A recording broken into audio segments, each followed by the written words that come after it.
Hello everyone, आज हम लोग करेंगे क्रैमर्स रूल के क्वेश्चंस। तो आइए क्रैमर्स रूल में जितने भी डाउट हैं आज उसको क्लियर करते हैं। फर्स्ट स्टेप होता है डिटर्मिनेंट फाइंड करना।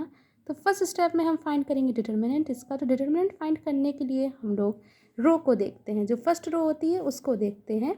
तो सबसे पहले हमने फर्स्ट रो का फर्स्ट नंबर लिया।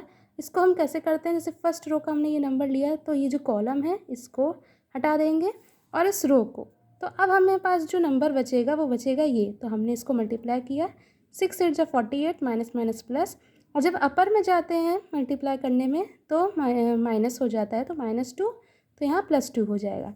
ऐसे ही हम इसका करेंगे -7, यहाँ +7 कैसे हुआ, ये आपको मैट्रिक्स जाननी ज़रूरी है। ये मैट्रिक्स होती है प्लस माइनस साइन की, इसे आप याद कर लीजिएगा, ईजी रहेगा आपके लिए।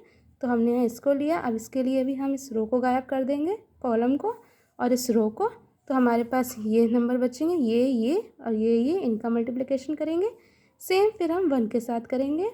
1 के साथ करने पे ये वाली कॉलम गायब और ये वाला रो गायब। तो हमारे पास ये 4 नंबर बचेंगे, इनका मल्टीप्लिकेशन करेंगे। इनको सॉल्व करने के बाद हमारा डिटर्मिनेंट ये आ जाएगा। डिटर्मिनेंट फाइंड करने के बाद जो है अब हम सेकंड स्टेप करेंगे फाइंड करने के लिए डिटर्मिनेंट ऑफ डी एक्स। आइए हम लोग जानते हैं क्रैमर्स रूल में हम लोग को फाइंड क्या करना होता है, एक्स वाई जेड की वैल्यू फाइंड करनी होती है। एक्स वाई जेड की वैल्यू कैसे फाइंड करते हैं, determinant of d x upon determinant of D.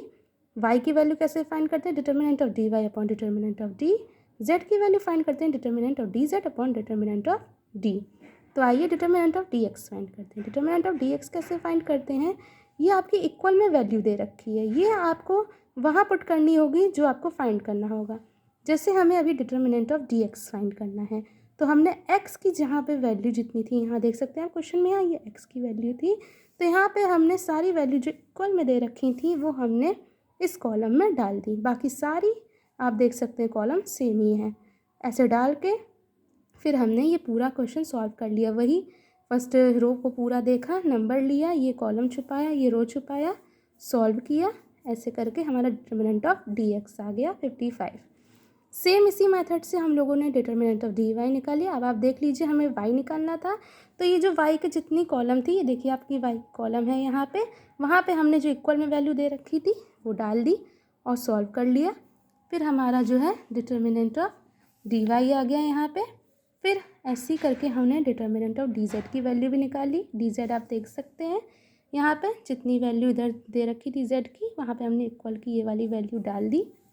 ये उसके बाद हमने इसका पूरा डिटर्मिनेंट निकाले, डिटर्मिनेंट ऑफ डी जेड का। अब फाइनली हम लोग एक्स वाई जेड की वैल्यू निकाल लेंगे। हमने अभी यहाँ देखा था एक्स की वैल्यू निकालने के लिए क्या करते हैं हम लोग, determinant of d x upon determinant of d, y का भी same determinant of d y upon determinant of d, z का भी same determinant of d z upon determinant of d. तो डिटर्मिनेंट ऑफ डी एक्स हमें पता है, हमने अभी यहाँ निकाला 55। तो 55 और डिटर्मिनेंट ऑफ डी भी हमें पता है कितना है हमारा 55। तो हमने सारी वैल्यू यहाँ डाल दी, हमारा एक्स की वैल्यू आ गई। Same determinant of d y के साथ किया, डिटर्मिनेंट ऑफ डी वाई हमारा -55 निकला, डिटर्मिनेंट ऑफ डी हमारा 55 है, डाल के हमने इसका आंसर निकाल लिया। Same determinant of d Z के साथ किया, जेड की वैल्यू निकालने के लिए डिटर्मिनेंट ऑफ डी जेड हमें पता है कितना है और डिटर्मिनेंट ऑफ डी की वैल्यू डाल दी, हमारी आंसर आ गया जेड की वैल्यू। तो hence x y z values are this 1 -1 and -1। I hope you all understand this question. Thank you very much.